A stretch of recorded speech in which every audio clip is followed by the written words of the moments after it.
Hi, good afternoon everybody. On today's video I'm going to talk about storing as hook lengths. Now, most of us these days use one of these kind of things, and obviously there's different forms of them, but basically you've got like the long hook length boxes where you tie your hooks on one end, and if you're using bands or whatever, you hook it through one end and you put a loop on the other end, tie it off, and you've got exactly the same hook length. These have now have been around a long time. You've got parts there where you can pull stickers off. Where are they? Pull stickers off and put them onto there, write on them, and it tells you what size hook and poundage and everything you've got.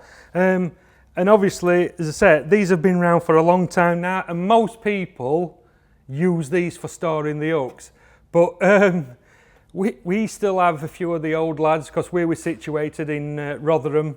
We're not far from the Trent, and we've got the River Don, and then we go another few miles up the motorway and we've got the Ouse and the Air and places like that. So we still have quite a healthy river angling scene around our area, and every now and again I get a few phone calls, and obviously there's people who come in shop and know we still do them and buy them, but most of you have probably never even seen one of these paper hook packets.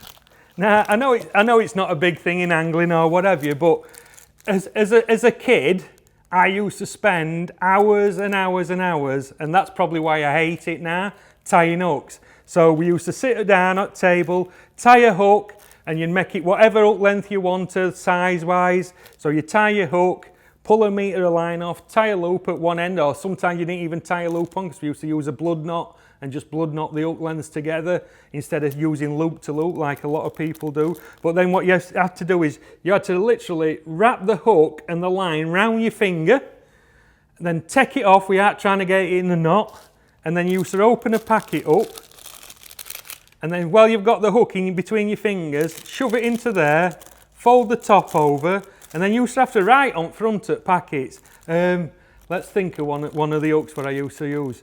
Drennan carbon tube.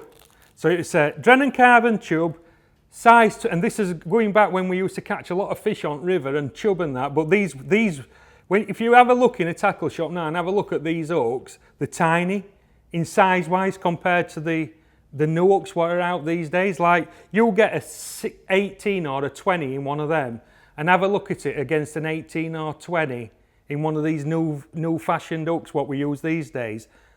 God, they're minute in comparison to sizes, and people always say to me, buy that. I go, no, that's an original sized hook. All these are like oversized for some reason nowadays. I don't know why, but it's just how it is. But a 16 nowadays isn't like a 16 like it used to be. So we used to write on here, Drennan carbon tube, size 18 to 2.6 Bay of Pearl online, or 1.7 Bay of Pearl online.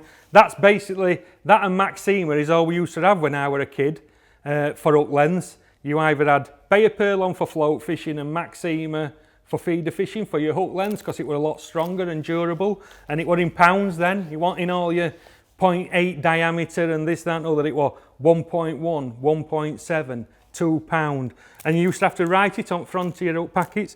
But we do still sell these, and as I said, we do get asked for them, and you get like, we sell them in 100 in a packet. So if you want at river anglers and you've always been wondering, do they still do hook packets, or where can I get some?